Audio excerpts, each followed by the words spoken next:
com alegria e satisfação que cumprimentamos os nossos amigos e irmãos do portal Escola Dominical com a gloriosa paz de nosso Senhor e Salvador Jesus Cristo.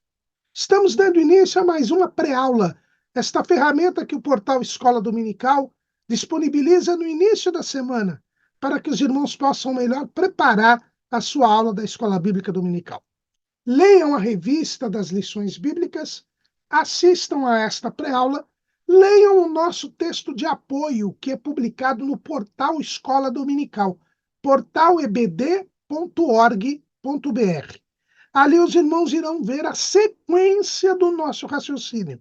Nossa proposta aqui é trazer subsídios complementares aos amados irmãos.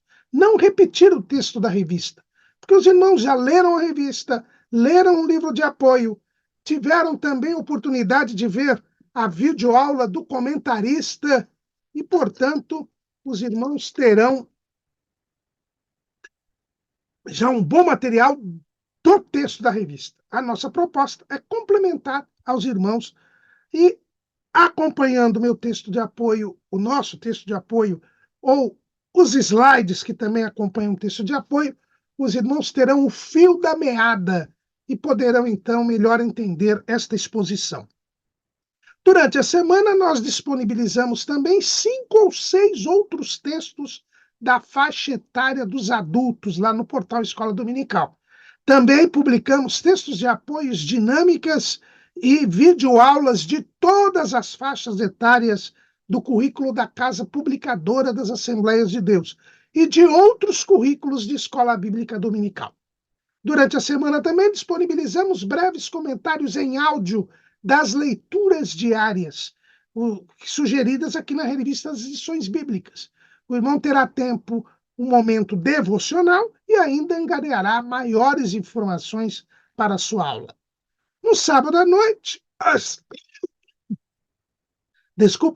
19 horas, horário de Brasília, o irmão é nosso convidado para assistir à transmissão ao vivo do estudo preparatório dos professores e amigos da Escola Bíblica Dominical, da Igreja Evangélica Assembleia de Deus, Ministério do Belém, na sede aqui em São Paulo. Os irmãos, a reunião é aberta a todas as pessoas que amam o estudo da Palavra de Deus, se realiza no templo antigo da igreja, que hoje é a sede da FAESP, Faculdade Evangélica de São Paulo, às 19 horas.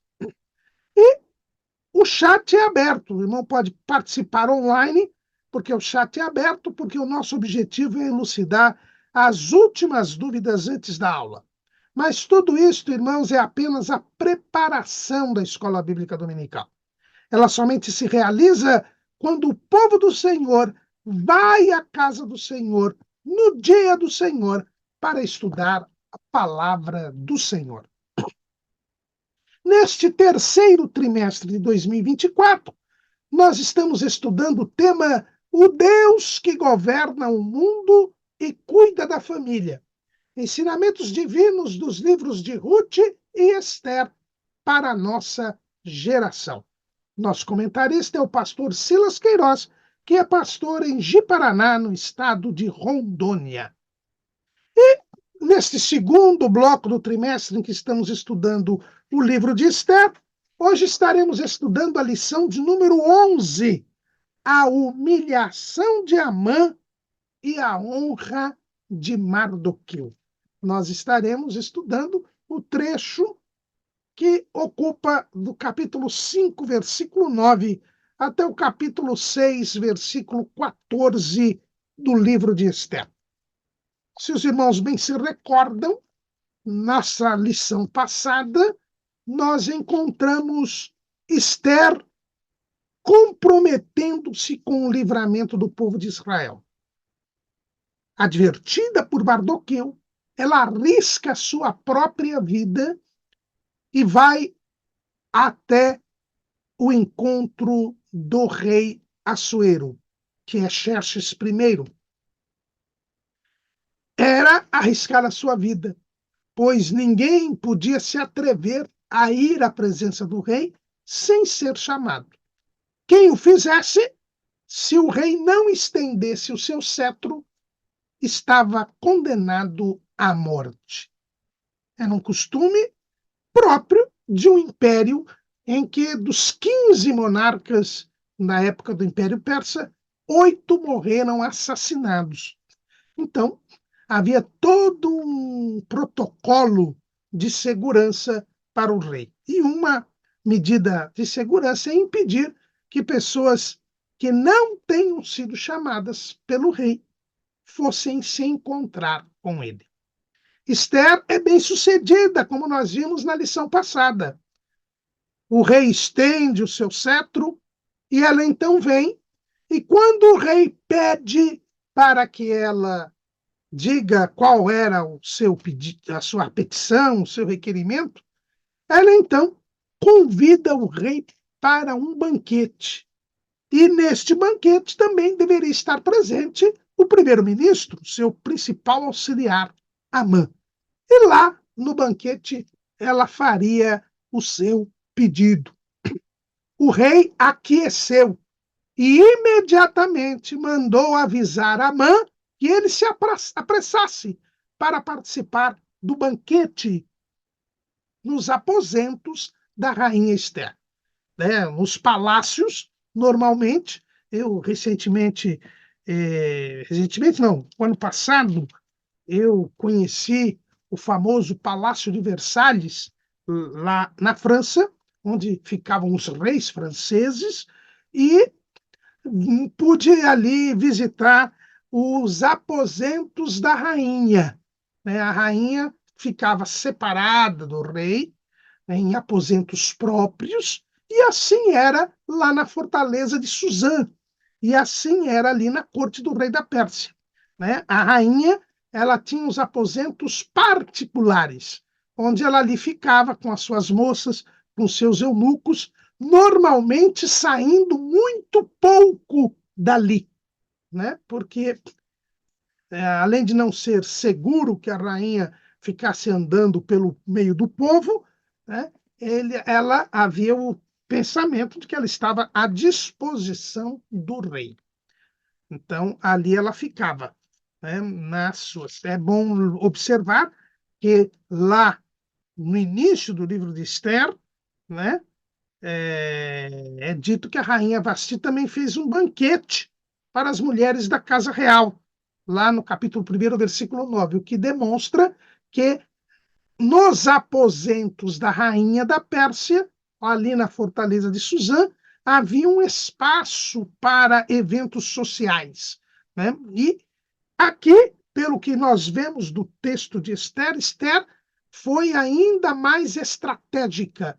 Ela, em vez de usar talvez a sala do banquete, tanto que o texto não fala em sala do banquete, que deve ter sido utilizada por Vasti, ela resolveu fazer aquela refeição, aquele banquete, que era um banquete privado com apenas 3 pessoas, ela, o rei Assuero e Amã, no seu quarto, onde estava o seu leito, a sua cama.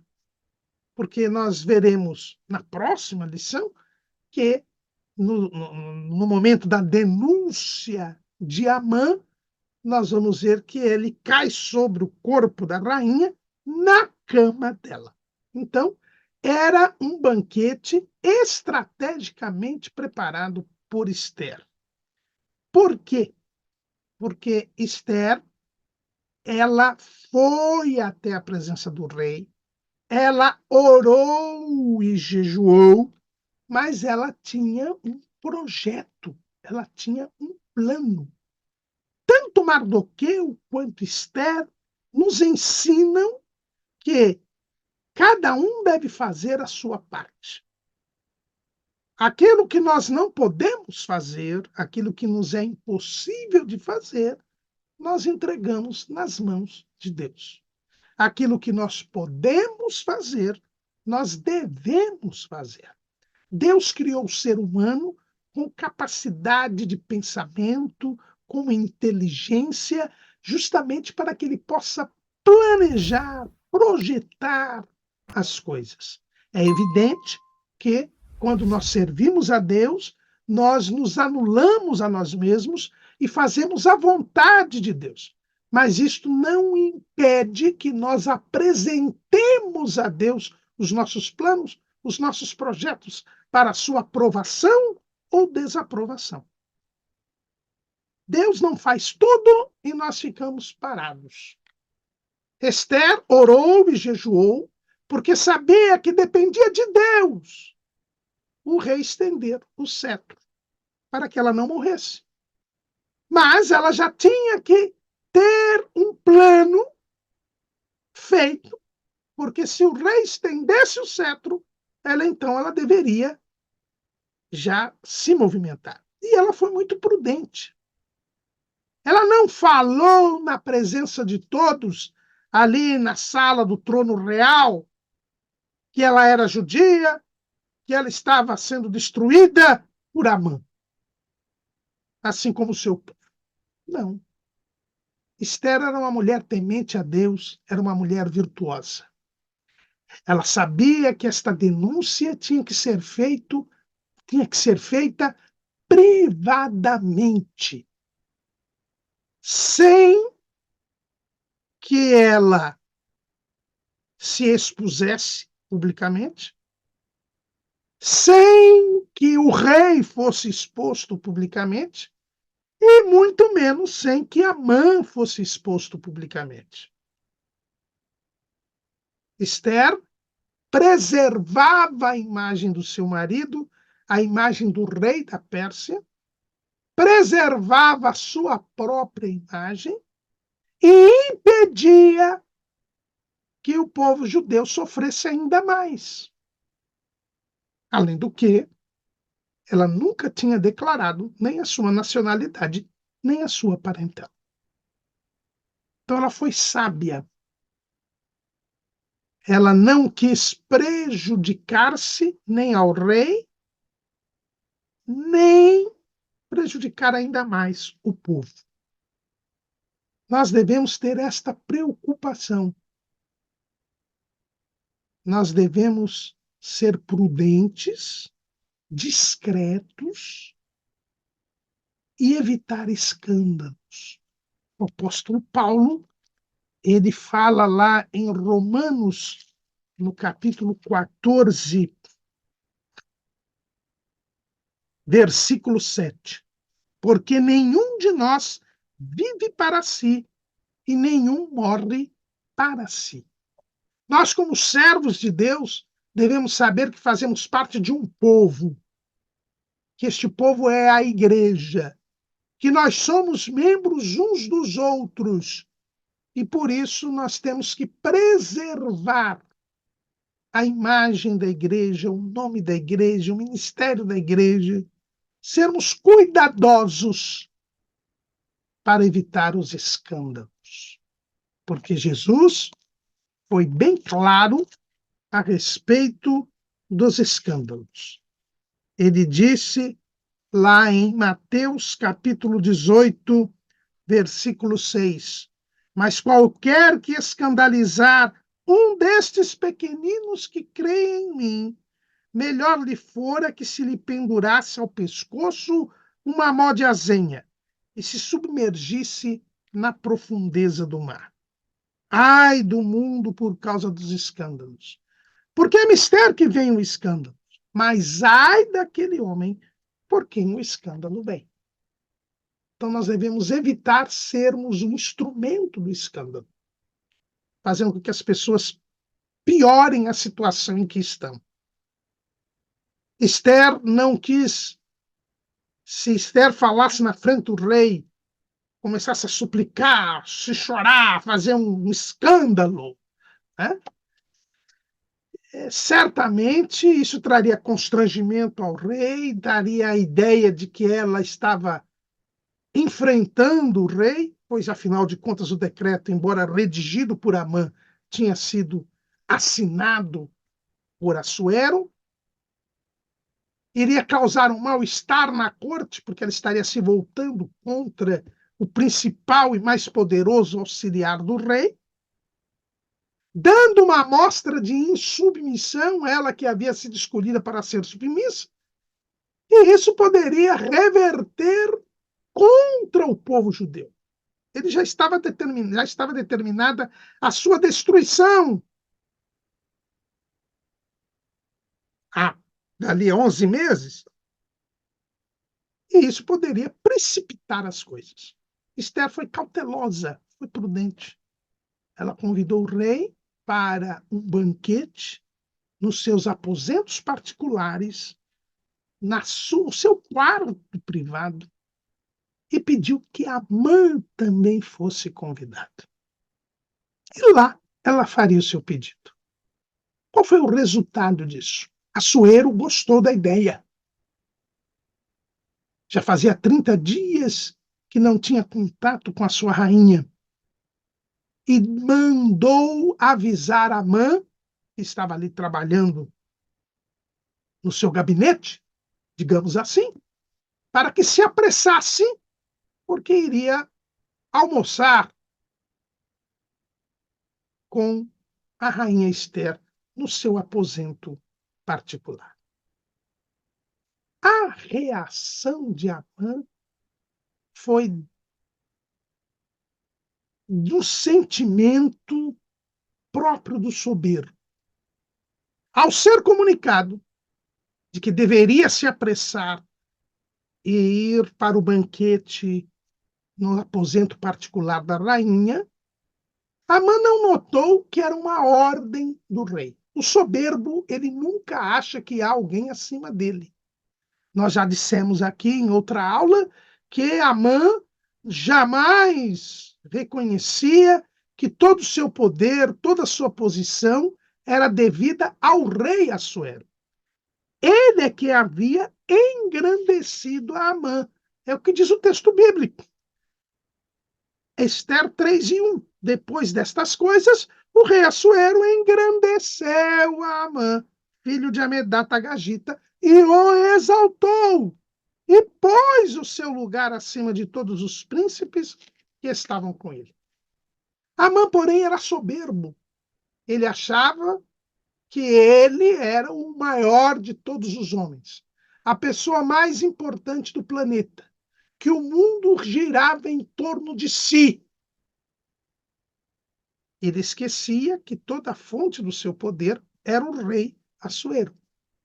Ele se achava superior a todos, tanto que obteve do rei Assuero a ordem para que todos à porta do rei se prostrassem diante dele. Algo que não era costume entre os persas, que não fazia parte da cultura persa, mas Amã se sentia um verdadeiro Deus e queria ser admirado, adorado pelas pessoas. Essa é a mentalidade do soberbo. E a soberba foi fatal para Amã. Amã iria morrer por causa da sua soberba. Ao receber este convite, Amã se sentiu ainda mais poderoso, ainda mais importante.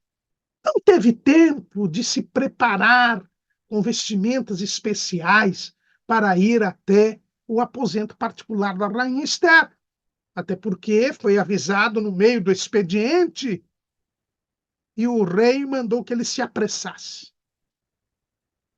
E lá foram Amã e Assuero para o banquete, que a Bíblia diz que era o banquete do vinho. É assim que ela chama, né, o texto. É assim que o texto bíblico chama essa refeição, o banquete do vinho. Você encontra isso no capítulo 7, no versículo 2 de Esther. Disse também o rei a Esther, no segundo dia, no banquete do vinho. É interessante e elucidativo que o texto bíblico chame esta refeição de banquete do vinho. Isso mostra o quê? Mostra que Esther fez tudo para agradar o rei.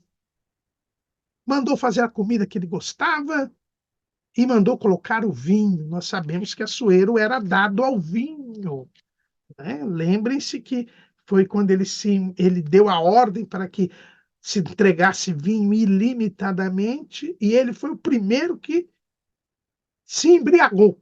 E, embriagado, mandou que se trouxesse a rainha Vasti para um desfile de beleza. Então, Assuero era dado ao vinho.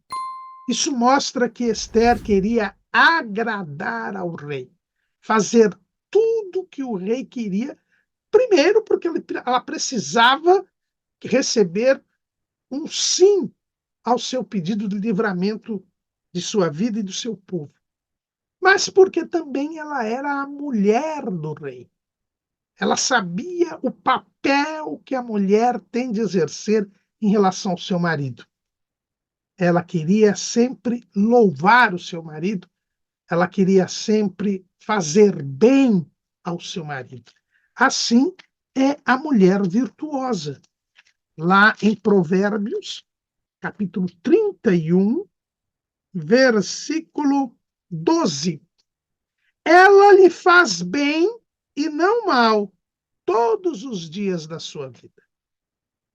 Esther preservava a imagem de Assuero ao marcar o banquete, mas Esther também procurava agradar ao seu marido durante o banquete. E no banquete, Assuero, então, diz a Esther o que ela queria. E Esther, então, pede para que eles voltassem no dia seguinte para um outro banquete. E neste banquete, Esther faria o seu pedido. Prudência, cautela. Esther queria um ambiente amistoso, queria um ambiente favorável para pedir o livramento do seu povo, para pedir o seu próprio livramento. Quando Amã sai dos aposentos particulares de Esther, ele está sumamente envaidecido. Ele se acha, como já dissemos, a pessoa mais importante do mundo. Ele estava no ápice do seu poder e imaginava: olha, a rainha não convidou ninguém para um banquete no seu próprio aposento particular, a não ser o rei e eu. Ele entendia que a rainha Esther, ela mesmo sendo a rainha, achava que Amã era a pessoa mais importante do planeta. Assim pensa o soberbo. Amã não percebia, primeiro, que foi mandado participar do banquete pelo rei. Portanto, a autoridade estava no rei. Segundo, ele não percebeu que a rainha estava querendo fazer um pedido ao rei, não a ele. Ele podia se perguntar, se fosse uma pessoa humilde, por que a rainha me convidou? Não. Ele achava que ele era a pessoa mais importante. E a rainha não podia deixar de convidá-lo, mesmo querendo fazer um pedido ao rei. Este é o problema do soberbo. E a Bíblia fala a respeito da soberba que ela precede a ruína. Tomemos cuidado com isso. A soberba é uma característica própria do diabo. Ele foi o primeiro soberbo. E quando nós somos soberbos, nós somos verdadeiros filhos do diabo. Lá em Provérbios 16 e 18 diz: a soberba precede a ruína e a altivez do espírito precede a queda. Isso se realizou cabalmente na vida de Amã. Amã estava cheio de si. Amã estava tão envaidecido. E como todo soberbo, quando ele se envaidece, quando ele tem aquela crise de superioridade, aquele surto de superioridade, ele quer ainda mais ser admirado, ser exaltado, ser bajulado, ser adulado, ser lisonjeado. E aí Amã nem quis trabalhar mais. Ele quis correndo ir para a sua casa. Mandou chamar os seus amigos e familiares para se vangloriar. Ele estava se achando o máximo, ou como dizem os adolescentes nos nossos dias, ele estava se achando. E a mãe, então, manda chamar seus amigos e familiares para que na sua casa ele se vangloriasse. Mas quando ele está saindo do palácio, ele tem que passar pela porta do rei. E ao passar pela porta do rei, ele se encontra com Mardoqueu. E Mardoqueu, uma vez mais, não se prostra diante dele. Amã fica enfurecido. A própria rainha o considerava a pessoa mais importante. E como que aquele funcionário subalterno, mesmo sabendo que seria morto daqui a 11 meses, junto com seu povo, ainda se mantinha desobediente, não se inclinava nem se prostrava diante dele. Amã se enfureceu, mas, num acidente de prudência, porque todo homem soberbo não é prudente, porque o homem prudente é o homem sábio, é o homem temente a Deus, e é, portanto, aquele que é manso e humilde de coração, porque aprende com Jesus. Mas num lapso, num acidente de percurso, Amã se controla e vai para a sua casa. Esse refreamento de Amã não era próprio da sua conduta. Mas ele desejava muito mais a sua vanglória, mostrar-se diante dos seus, do que tomar alguma providência que demoraria algum tempo com relação a Mardoqueu. Ele vai para a sua casa. E lá, o texto bíblico diz que ele se vangloria. Essa é outra característica do soberbo. Ele quer para si a glória.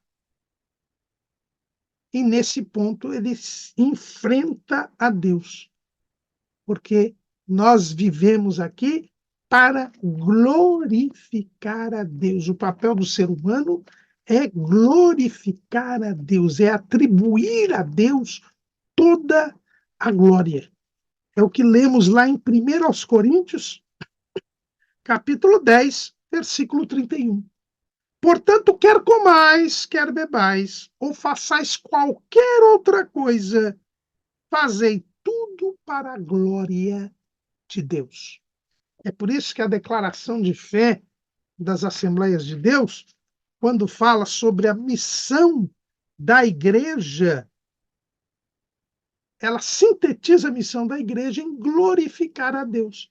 É o que nós vemos lá na nossa declaração de fé, a declaração de fé das Assembleias de Deus, no capítulo 11, que é o capítulo sobre a igreja, no item 6, lá na página 122. Entendemos que a função primordial da igreja é glorificar a Deus. Quer comais, quer bebais, ou façais qualquer outra coisa, fazei tudo para a glória de Deus. Devemos fazer tudo para glorificar a Deus, porque Deus não dá a sua glória para ninguém. Foi o que disse o profeta Isaías, lá em Isaías 48 e 11. Por amor de mim o farei. Porque como seria profanado meu nome, e a minha glória não a darei a outrem. Quando o homem se vangloria, por isso que se chama vanglória, que é uma glória vã, uma glória vazia, uma glória inexistente, porque toda glória é de Deus. Mas Amã queria se vangloriar. O texto bíblico diz lá em Ester 5:11, e contou-lhes Amã a glória das suas riquezas, e a multidão de seus filhos, e tudo em que o rei o tinha engrandecido, e aquilo em que o tinha exaltado sobre os príncipes e servos do rei. Sem reconhecer que ele tudo devia a Assuero, ele, diante dos seus amigos e familiares, se mostra como ele é importante, como ele é superior. E as pessoas soberbas, normalmente, se cercam de bajuladores, de aduladores, de pessoas que estão ali para massagear o ego do líder, do soberbo. Só que os lisonjeadores são péssimos companheiros. Por quê? Porque o bajulador, o adulador, o lisonjeador, ele, assim como o soberbo, é uma pessoa interesseira, que busca os seus próprios interesses. Então, na verdade, ele está ali fingindo ser submisso, fingindo achar que aquela pessoa é a mais importante pessoa do planeta, fazendo tudo para agradar aquela pessoa, mas porque visa os seus próprios interesses. Quer tirar vantagem dessa proximidade com esta pessoa influente. E por isso eles são guiados pelos seus interesses. No momento em que a pessoa adulada, bajulada, cair em desgraça, eles são os primeiros a assumir, os primeiros a fugir dali, para não se comprometerem, porque visam somente os seus próprios interesses.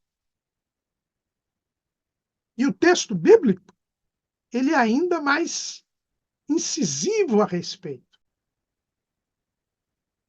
As escrituras mostram claramente que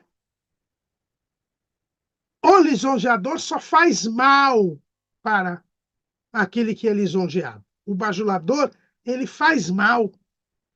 Né? Veja o que o texto bíblico diz lá em Romanos 16:18. Paulo diz assim: porque os tais não servem a nosso Senhor Jesus Cristo, mas ao seu ventre, e com suaves palavras e lisonjas enganam o coração dos simples. O lisonjeador, o bajulador, ele não serve a Deus. Em primeiro lugar, trata-se de uma pessoa ímpia, porque ela é mentirosa, ela é hipócrita. Ela busca apenas os seus interesses. E o seu objetivo é enganar o coração dos simples. Quem são os simples? São aqueles que não servem a Deus. São aqueles que não têm a sabedoria divina.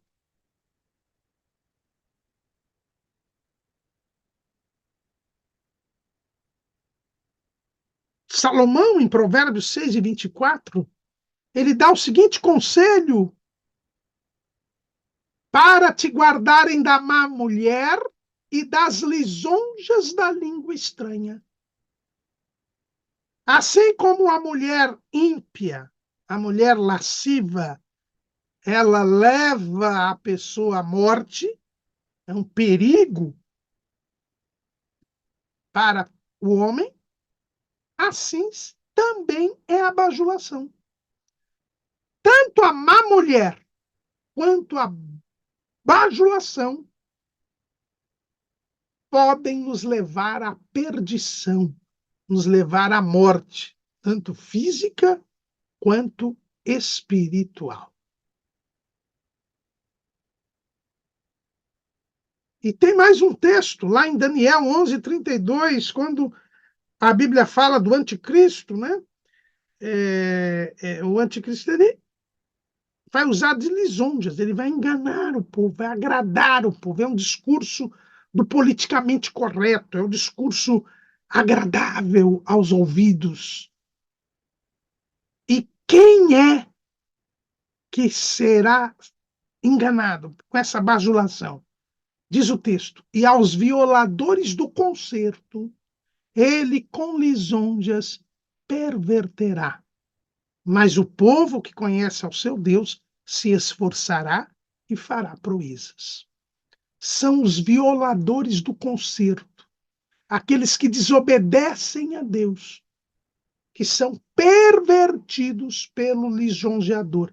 Então, o bajulador, o adulador, o lisonjeador, ele perverte as pessoas. Ele engana as pessoas. Que pessoas? As pessoas ímpias, as pessoas que não servem a Deus. Foi o que aconteceu com Amã. Amã, na sua soberba, ele se cercava desses amigos e familiares para se vangloriar. Todos concordavam com ele, todos o elogiavam, todos confirmavam aquele sentimento que ele tinha de que era a melhor pessoa do mundo, a maior pessoa do mundo. Mas todos ali só visavam os seus interesses e eram instrumentos para a perversão e para a perdição do próprio Amã. Amã, além de se vangloriar, ainda contou para todos que a ninguém a rainha Esther fez vir com o rei ao banquete, senão a mim. E amanhã também estou convidado para outro banquete. Eu sou muito importante. Não tem ninguém maior do que eu no mundo. Esse é o pensamento do soberbo. Não tem ninguém acima dele. É isso que o diabo falou, né? Subirei acima do Altíssimo. Colocarei meu trono. Ele quis ser maior do que Deus. E esse que é o problema. O soberbo, ele se acha um Deus. Ele se acha maior do que Deus. E naquela vanglória, e naquela bajulação, Amã acaba abrindo o seu coração para aquela gente. E diz que apesar de tudo que ele tinha, do poder, da fama, do prestígio, de gozar até da privacidade da rainha, ele não estava satisfeito enquanto não matasse Mardoqueu. Ele diz que ele não suportava ver Mardoqueu se negando a se prostrar e se inclinar diante dele. E ele abre o seu coração para aqueles bajuladores, para os seus familiares. Familiares que também tinham em Amã um péssimo exemplo. Amã, como pai de família, ensinou os seus filhos a serem soberbos, a se voltarem unicamente para as coisas deste mundo. Havia também pervertido tanto a sua mulher quanto os seus filhos. E por que eu digo isso? Porque quando ele abre o seu coração, é a sua própria mulher, Zeres, que dá a ideia e todos confirmam esta ideia. Todos adotam esta ideia. E disseram a Amã: olha, se o Mardoqueu é essa pedra de tropeço, é esse incômodo para você, você manda, você é o cara, para nós usarmos ali aquela expressão que o ex-presidente norte-americano Barack Obama teria dito em relação a um certo político brasileiro. Já que você é o cara, mano, manda fazer uma forca de 50 côvados de altura. Isso dá 22,8 metros. Para que uma forca tão alta? Para mostrar para todos o seu poder. Para mostrar que todos devem a vida e a morte a você, Amã. E que quem não se prostrar e se inclinar diante de você será morto e exposto ao vitupério. E Amã gostou da ideia. Amã resolveu fazer isso. E imediatamente, usando do seu poder, mandou que se erguesse a forca. Isso era o final do dia. As pessoas tiveram que trabalhar noite adentro para construir a forca. E Amã nem dormiu, ansioso para obter do rei a autorização para matar Mardoqueu. A sua ansiedade era grande. Quem é ansioso não consegue dormir. Quem está ansioso não consegue dormir. Amã estava achando que ele alcançaria ainda mais a superioridade. Qual era o seu plano? No primeiro horário do dia, cedinho, obter autorização para matar Mardoqueu. Mardoqueu seria imediatamente enforcado, porque a forca já estava pronta, e ele então, sem esta preocupação de Mardoqueu, poderia participar do banquete com a rainha,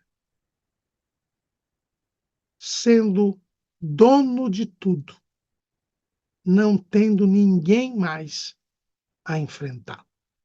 Era esta a imaginação de Amã. Mas enquanto Amã estava sem dormir pela ansiedade, Deus tirava também o sono do rei Assuero.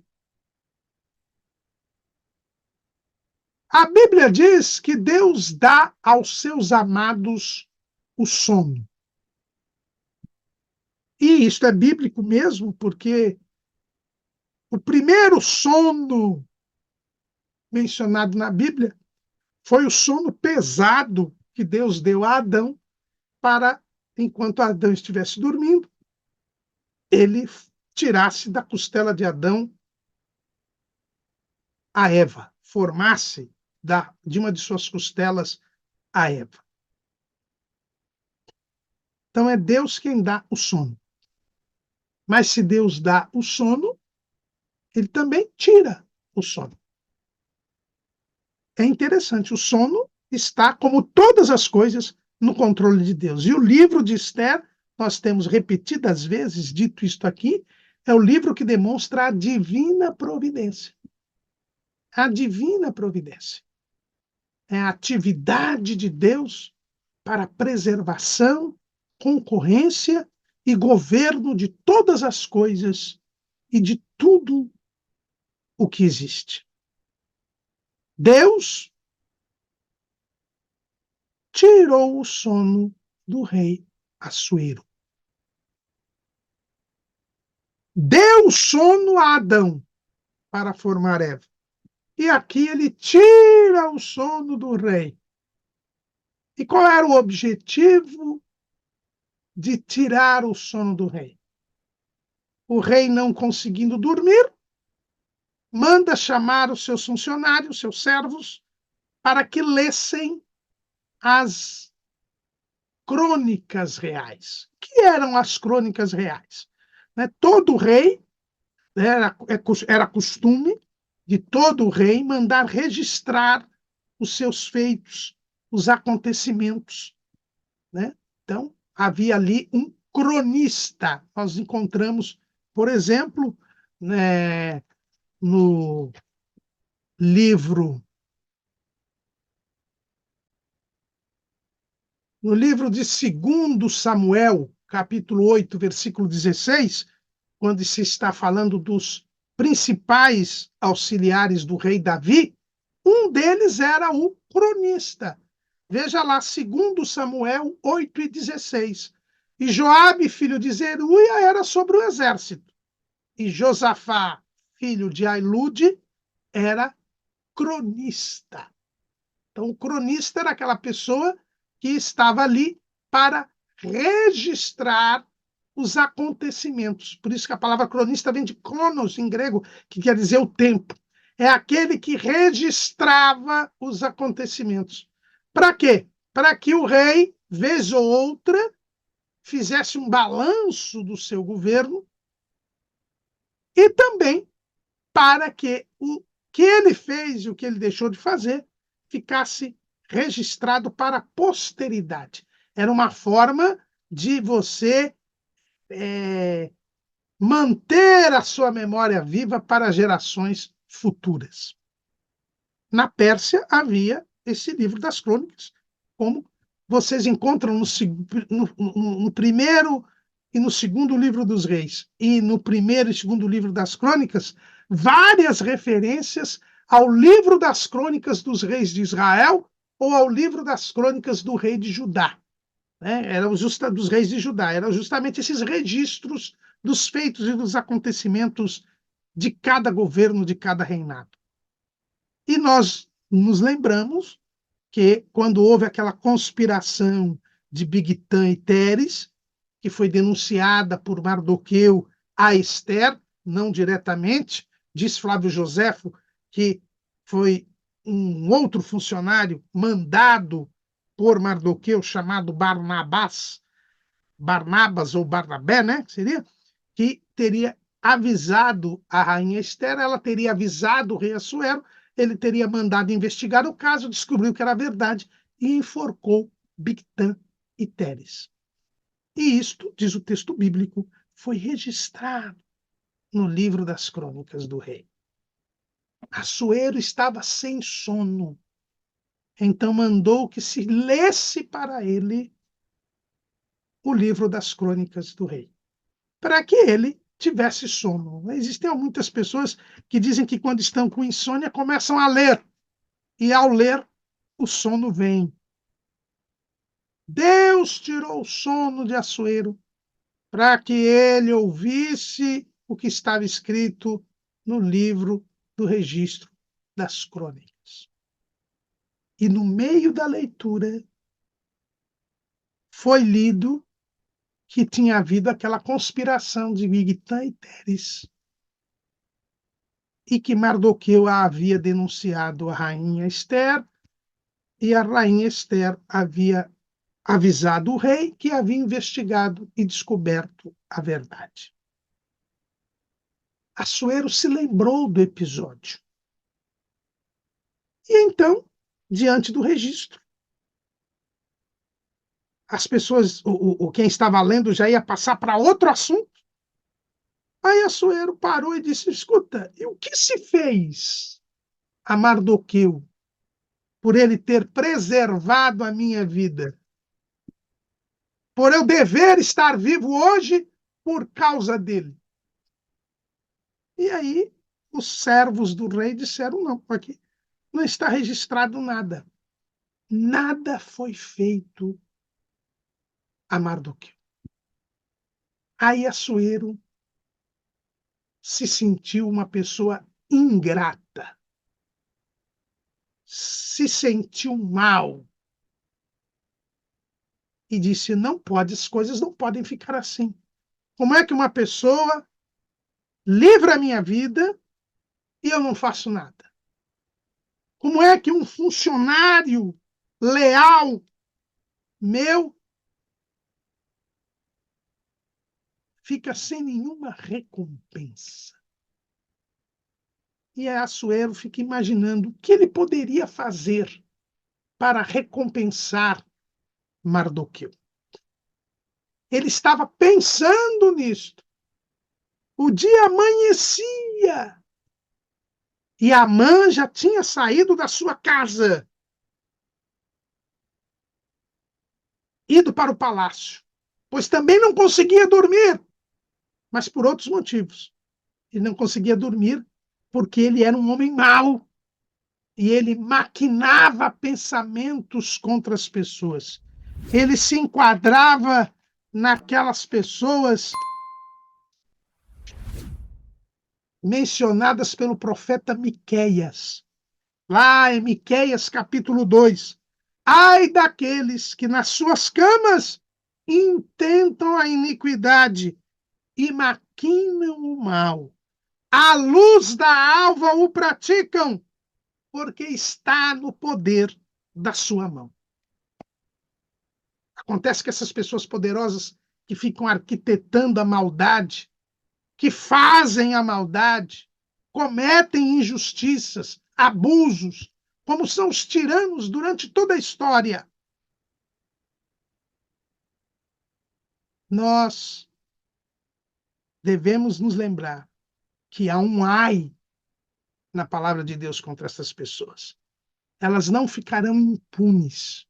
Se não forem punidas neste mundo, certamente o serão na eternidade. Assuero, ele estava pensando como recompensar Mardoqueu. E Amã, mais do que depressa, chega, ainda antes do expediente, no finalzinho da madrugada, de manhãzinha, já está ali, ansioso para falar com o rei e pedir autorização para matar Mardoqueu. A sua ideia era, assim que Mardoqueu chegasse ao palácio para trabalhar, ele já seria enforcado. Já estava a forca já feita, em tempo recorde. E Amã estava ali. Deve ter falado ali para os funcionários: olha, fala para o rei que eu estou aqui, que eu preciso falar com ele com urgência. E Assuero, pensando em como recompensar o rei, alguém lhe disse: olha, o Amã está aí querendo falar com o senhor, com vossa majestade. E aí Assuero tem aquela ideia: eu não sei o que fazer para recompensar Mardoqueu, mas Amã é o meu principal auxiliar, é o meu principal conselheiro. Ele certamente saberá o que eu devo fazer. E ele então manda o Amã entrar. E o Amã vem atropelando nas próprias pernas para já pedir ao rei autorização para enforcar Mardoqueu. Mas quando ele chega, quem primeiro fala é o rei. E não podia logo iniciar o seu pedido. E o rei, para sua surpresa, lhe faz uma pergunta. Está lá em Ester, capítulo 6, versículo 6. E entrando Amã, o rei lhe disse: que se fará ao homem de cuja honra o rei se agrada? A pergunta veio de sopetão, já era também a divina providência. A divina providência preparando. Né? Amã, que sempre maquinava o mal, que era uma pessoa que arquitetava com cuidado as suas ações, é apanhado de improviso. E o rei disse: que se fará ao homem de quem a honra o rei se agrada? Para o soberbo Amã, não havia homem mais honrado que o rei mais se agradasse, que merecesse maior honra do que ele mesmo. O soberbo, ele é presunçoso. E Amã ia ser vítima da sua própria soberba. Em vez de perguntar de quem o senhor está falando, por que este agrado? Não. Amã não tinha outra pessoa no mundo a não ser ele mesmo. Como eu disse, o soberbo acha que o mundo gira em torno de si. E ele disse: quem é o homem de quem o rei se agrada? Sou eu. E então ele abre o seu coração. Ele desejava, invejava a posição do rei. Embora não reconhecesse que seu poder vinha do rei, ele cobiçava o cavalo do rei, a coroa do rei, as vestes do rei. E achando ser ele o homem que o rei mais se agradava, ele não teve dúvidas. Disse: olha, o que o rei deve fazer? Deve pegar essa pessoa, vesti-la com as vestes reais, colocar nela a coroa real, pegar o cavalo do rei e montar esta pessoa no cavalo e passar pela cidade toda de Suzã com alguém puxando este cavalo e dizendo: assim se fará ao homem de cuja honra o rei se agrada. Amã pensava tornar-se um rei durante um dia. E quem sabe até tem imaginado: aí eu ponho o Mardoqueu para puxar meu cavalo, e quando ele chega, o cavalo do rei, e quando ele chegar, eu já o enforco. A máxima humilhação para aquele homem. E eu, a máxima exaltação.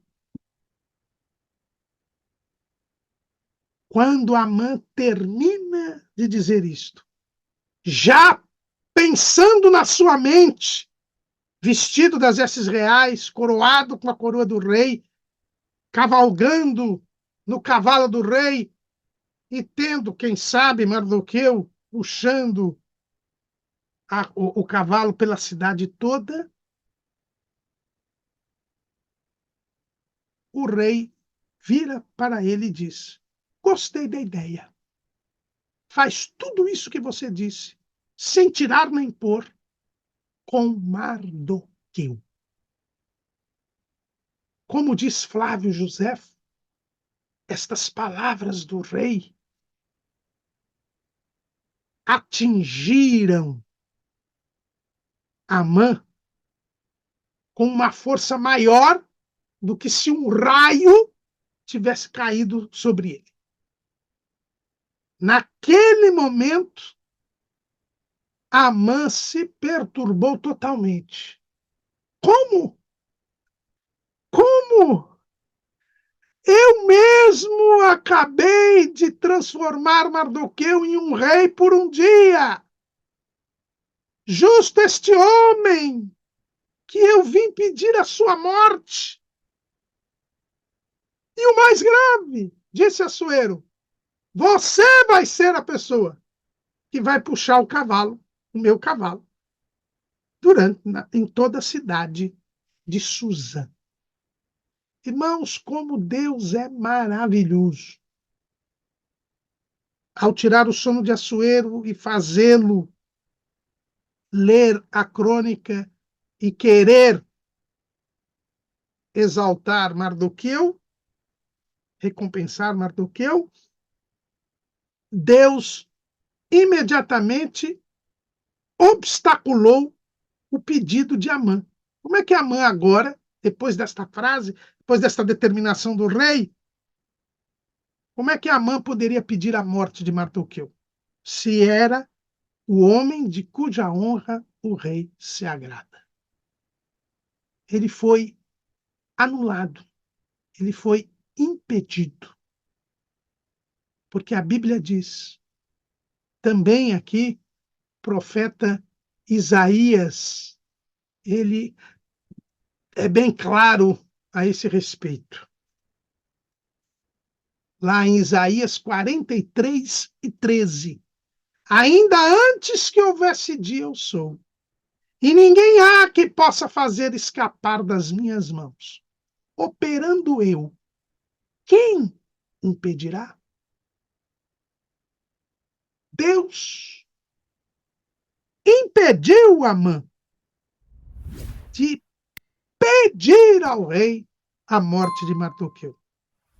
E fez com que o próprio Amã, pela sua própria boca, em vez de obter a autorização para enforcar Mardoqueu, fosse ele mesmo a pessoa que enalteceria Mardoqueu em toda a cidade.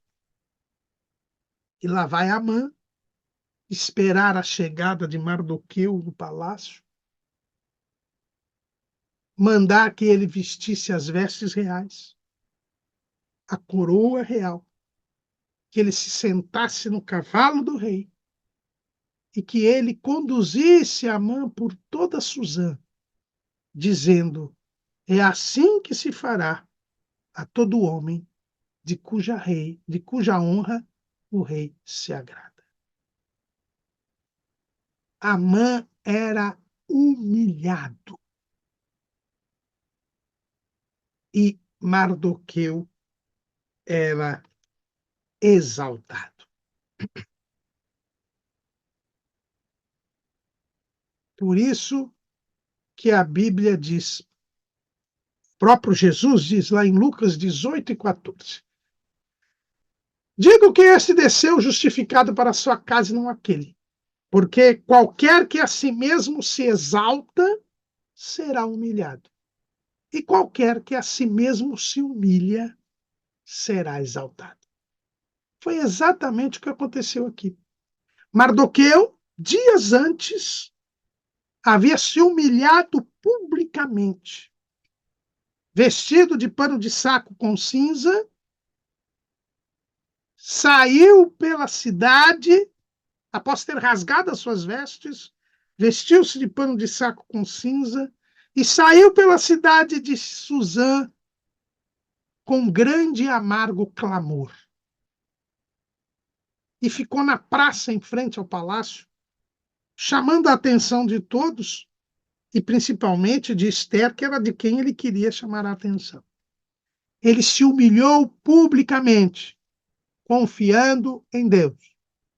Agora, ele passava pela mesma cidade, mas não mais vestido de pano de saco com cinza, mas vestido com as vestes do rei. Não mais com a cabeça coberta, porque quando diz pano de saco com cinza, normalmente a cinza era colocada sobre a cabeça, no sinal de humilhação. Mas agora na cabeça de Mardoqueu estava a coroa do rei. E se Mardoqueu estava prostrado na praça, em atitude de humilhação, provavelmente ajoelhado ou com o rosto em pó, agora ele estava montado no cavalo do rei, numa posição de superioridade. E mais do que isso, quem o louvava, quem o exaltava, quem proclamava a sua exaltação, era o segundo homem do império. Era Amã, o poderoso, aquele que estava acima de todos os príncipes da Pérsia. Mardoqueu era feito rei por um dia, porque ele se humilhou e Deus o exaltou. Amã, por sua vez, ele estava sendo humilhado. Ele que não aceitava que Mardoqueu não se inclinasse nem se prostrasse para ele, ele estava tendo que exaltar e enaltecer a Mardoqueu. E a dizer que Mardoqueu era um homem de cuja honra o rei se agradava. Deus honra, irmãos, aos que o honram. Deus honra a todos que o honram. Por isso, vamos honrar a Deus. E o que é honrar a Deus? É obedecer-lhe, é dar-lhe glória, é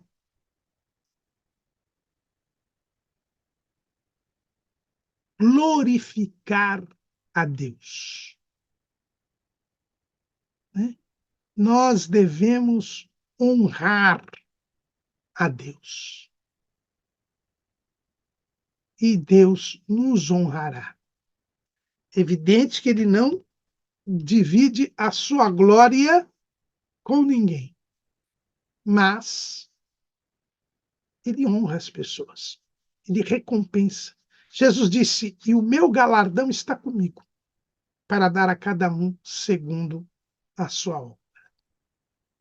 Lá em 1 Samuel 2:30, nós encontramos a seguinte expressão bíblica: portanto, diz o Senhor Deus em Israel: na verdade, tinha dito eu que a tua casa e a casa de teu pai andariam diante de mim perpetuamente.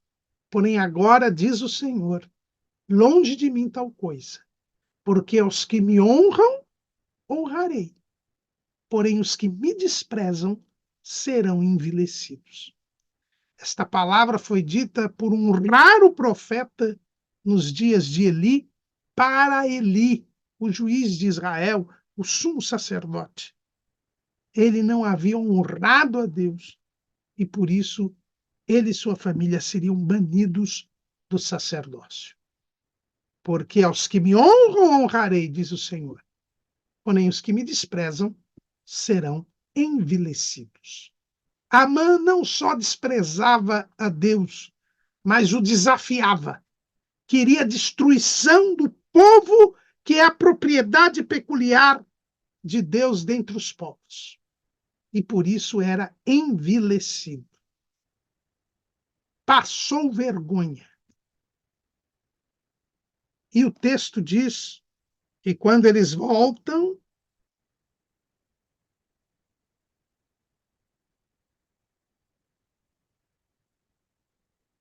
Mardoqueu vai para onde? Vai para o seu lugar, para a porta do rei. O homem humilde, o homem temente a Deus, ele não se deixa levar pelas circunstâncias.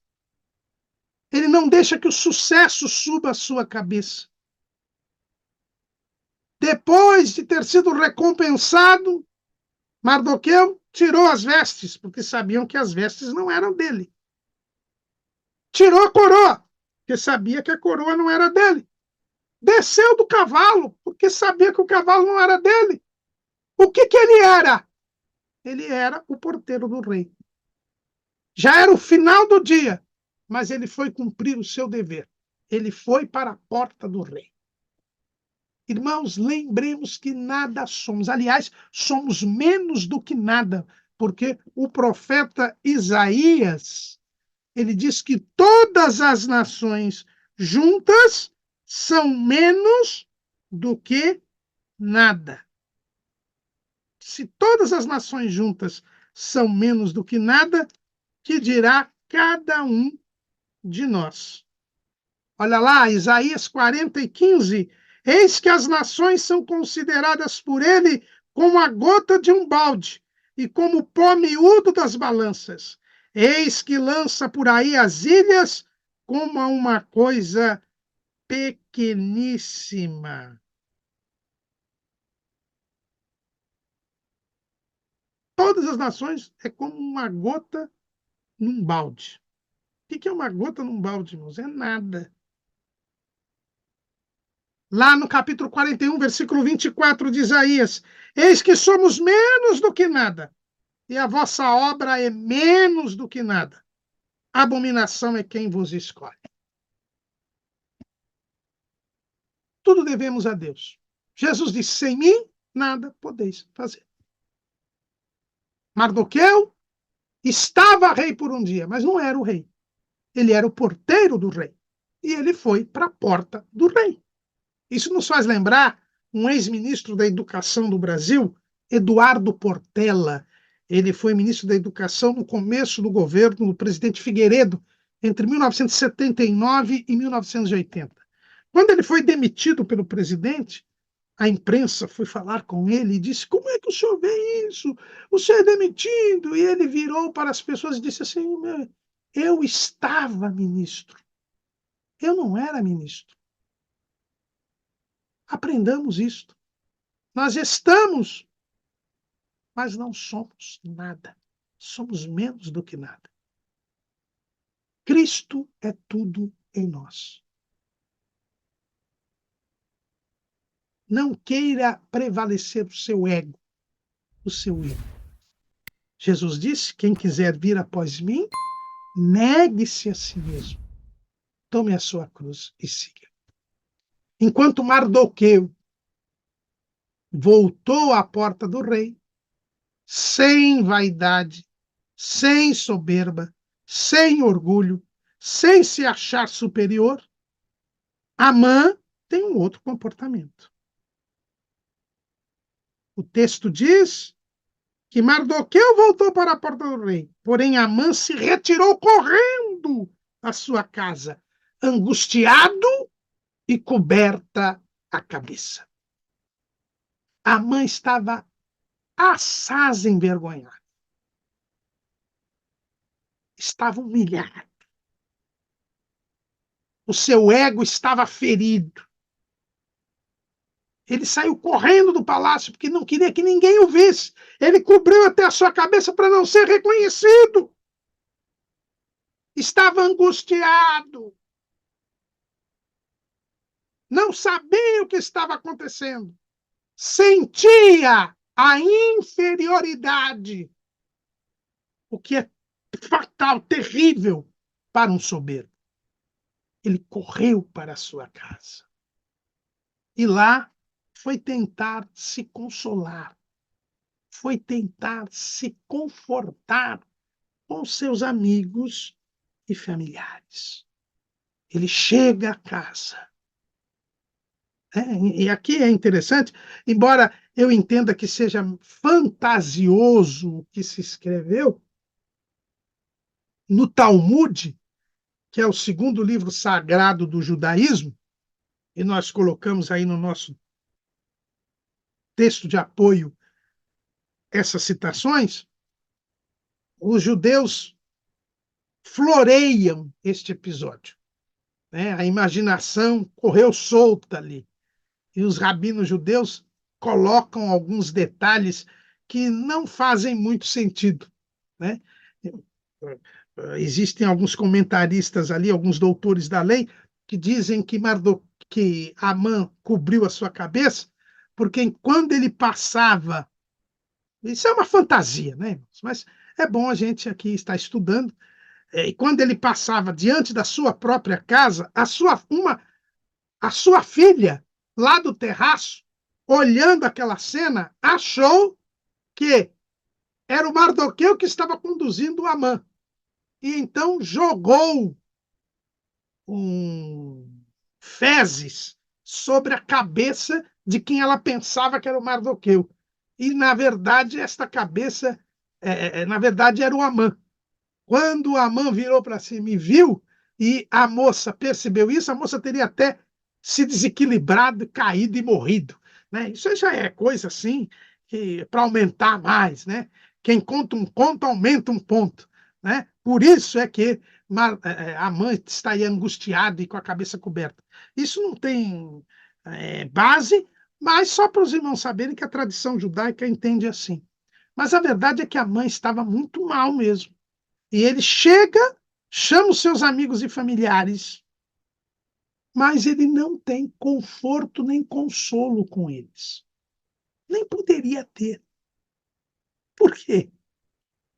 Porque os aduladores, como nós já falamos aqui, eles buscam seus próprios interesses. Quando Amã conta para eles tudo o que aconteceu, e eles já estavam sabendo, porque ele andou pela cidade todo o dia todo, aquelas pessoas viram que Amã estava começando a cair em ruína e que por isso era bom se afastar dele. Porque é isto. Os aduladores, os bajuladores querem vantagem. Quando descobrem que a pessoa não pode mais lhes dar qualquer vantagem, eles se afastam. Imediatamente se procuram desvincular daquela pessoa para não serem companheiros da sua desgraça. E foi exatamente o que aconteceu. Os seus amigos, os seus conselheiros, os seus sábios e Zeres, em vez de confortá-lo, em vez de dar uma nova ideia para ele, eles simplesmente não querem se comprometer. E o que eles disseram? Se Mardoqueu, diante de quem já começaste a cair, é da semente dos judeus, não prevalecerás contra ele. Antes, certamente cairás perante ele. Em vez de obter conforto, conselho, Amã é abandonado pelos seus. Eles disseram: olha, você já está arruinado. A sua queda é iminente. Você está perdido. Vire-se, porque nada temos com isto. Isto é o que acontece no mundo, onde as pessoas buscam só os seus próprios interesses, em que são egoístas, individualistas. Muito diferente do que ocorre no povo de Deus, onde há comunhão, onde um leva a carga do outro, onde nós somos membros do mesmo corpo. Amã, angustiado, segundo a tradição judaica, até sujo, desamparado e abandonado. E não teve nem tempo de se recompor. Porque quando ele ainda estava falando com seus amigos e familiares, os eunucos do rei chegaram, porque era a hora do banquete. Banquete que Amã havia imaginado um dia antes, que ele estaria todo radiante, alegre, contente, com Mardoqueu morto, ele sem nenhum mais empecilho poderia desfrutar mais uma vez da privacidade da rainha. Mas agora humilhado, angustiado, quem sabe sujo, sem tempo de se arrumar, tinha que comparecer ao aposento particular da rainha, mas numa situação completamente contrária à da sua imaginação. E mal sabia ele que as coisas iriam piorar ainda mais. Amém.